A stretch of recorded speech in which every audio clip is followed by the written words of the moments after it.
আজকে আমার আলোচনার বিষয় হস্তমৈথুনে যদি 1 মিনিটে বীর্যপাত হয়, সহবাসেও কি 1 মিনিটে বীর্যপাত? দেশের এবং প্রবাসের ভাই বোনদের প্রতি সালাম।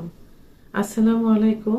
আমি প্রভাষক রিক্তা পারভিন, হোমিওপ্যাথি এবং আয়ুর্বেদিক চিকিৎসক, চেম্বার সেবা হোমিও কমপ্লেক্স অ্যান্ড সেবা ডিজিটাল ল্যাব, উপজেলা মডেল মসজিদের পূর্ব পাশে, শিমুলিয়া, মাগুরা।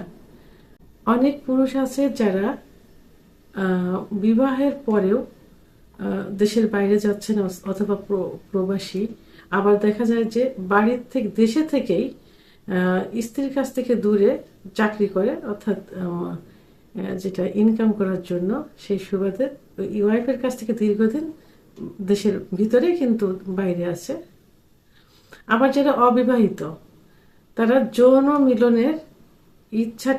মিলনের বিকল্প হিসাবে হস্তমৈথুন করে থাকে, বা আরো অনেক বিকল্প কিছু করে থাকে, কিন্তু হস্তমৈথুনটাকে বেশি প্রাধান্য দেওয়া হয়, কারণ এটাই সব থেকে বেশি করে। তা দীর্ঘদিন তারা যদি এভাবে হস্তমৈথুন করতে থাকে, প্রথমে কিন্তু ভালো থাকে, দেখা যায় যে 10 মিনিট, 5 মিনিট, 15 মিনিট এইভাবে হস্তমৈথুন করে বীর্যপাত হতে তাদের 10-15 মিনিট সময় লেগে যায়। তো এভাবে চলতে থাকে দীর্ঘদিন চলতে চলতে একটা সময় এসে দেখা যায় যে তাদের বীর্যপাত খুব দ্রুতই হয়ে যাচ্ছে, অর্থাৎ 1 মিনিটে।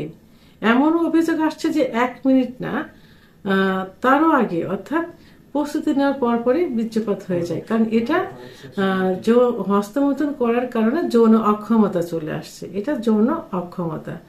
আর এই যৌন অক্ষমতার বিভিন্ন ছাইর হচ্ছে সহবাসের ইচ্ছা শক্তি কমে যাওয়া, ইচ্ছা হলেও উত্থান হয় না, উত্থান হলেও দেখা যায় মিলনে যাওয়ার আগেই বীর্যপাত হয়ে যায়, অর্থাৎ মিলনে যাওয়ার পরে 1-2 মিনিটের ভিতরে বীর্যপাত হয়ে যায়। কখনো দেখা যায় যে বীর্যপাত ছাড়াই নিস্তেজ হয়ে যায়। আবার লিঙ্গের আগামোটা, গোড়া চিকন ইত্যাদি সমস্যা দেখা দেয়। এটা কিন্তু যখন হস্তমৈথুন করে শেষ পর্যায়ে যে তাদের এই অবস্থাটা হয়। আর এর প্রভাবটা কিন্তু যখন বিয়ে করবে, যখন পার্টনারের কাছে যাবে, তখন কিন্তু এর প্রভাবটা পড়ে। তাহলে যৌন মিলনে যে 1 মিনিট সময় পাচ্ছে, দীর্ঘায়িত হচ্ছে না, এর কারণ হলো হস্তমৈথুন, আরো আনুষঙ্গিক যেগুলা যৌন অক্ষমতার জন্য দায়ী সেইগুলা।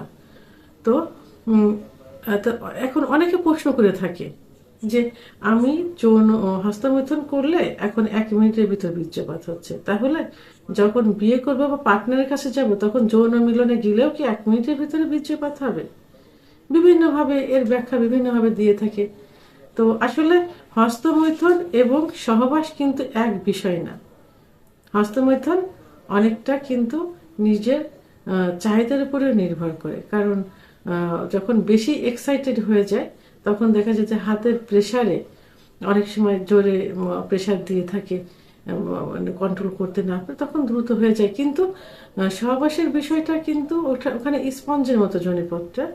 তো যদি স্ত্রীর কামরসটা সঠিকভাবে বের হয়, তাহলে এটা সেইভাবে বীর্যপাত হবে না। তো প্রাকৃতিকভাবে, গড গিফটেড ভাবে কিন্তু বীর্যপাতটা হবে। তো সেক্ষেত্রে কিন্তু এই যে যৌন অক্ষমতা আসছে, এই যে 1 মিনিটেই হস্তমৈথুনের বীর্যপাত, এটা হস্তমৈথুন করার সময় যে 1 মিনিটে হবে, এটা যৌন মিলন করার সময়, সহবাসের সময় কিন্তু 1 মিনিটের আগেও হয়ে যেতে পারে। 1 মিনিটে যে হবে এটা না, কারণ এটা যৌন অক্ষমতা। এটা তো হস্তমৈথুনের কারণে অক্ষমতা আসছে। এটা অনেকে কিন্তু বলে থাকে যে হস্তমৈথুন করার জন্য প্রস্তুতি নিয়েছি, পেনেছে, হাত দিয়েছি, সঙ্গে সঙ্গে হয়ে গেছে, বীর্যপাত হয়ে গেছে। এর প্রভাব তো সহবাসের উপরেই পড়বে। দেখা যাবে যে সহবাস পর্যন্ত যাইতে পারবে না, মিলন পর্যন্ত যাইতে পারবে না, মিলনের পূর্বেই নিস্তেজ হয়ে যাবে, অথবা মিলনে যার প্রস্তুতি নিচ্ছে, জনিপথ স্পর্শ করছে, তখনই বীর্যপাত হয়ে যাবে। আবার 1 মিনিট পরেও হতে পারে। কিন্তু আশা করা যাবে না কখনোই যে হস্তমৈথুন করার সময় বীর্যপাত হলে আমরা সহবাসে আমাদের এটা হবে না, সহবাসে দীর্ঘ সময় সহবাস করতে পারে। এটা ভুল ধারণা। কারণ যে হস্তমৈথুন করার কারণেই কিন্তু যৌন অক্ষমতা আসছে। তাহলে এই যৌন অক্ষমতা কিন্তু মানে স্বামী স্ত্রীর লাইফে, পার্টনারের লাইফে কিন্তু পড়বে। অর্থাৎ পুরা অক্ষমতা যৌন হস্তমৈথুনের কারণে হয়েছে। সেহেতু এটাই বলা যায় যে হস্তমৈথুনে 1 মিনিট হলে সহবাসে গেলে 1 মিনিটের বীর্যপাত হবে, এমনকি তার আগেই হয়ে যেতে পারে। কিন্তু আশা করা যাবে না কখনোই যে সহবাসে দীর্ঘ সময় সহবাস করা যাবে, এটা ভুল।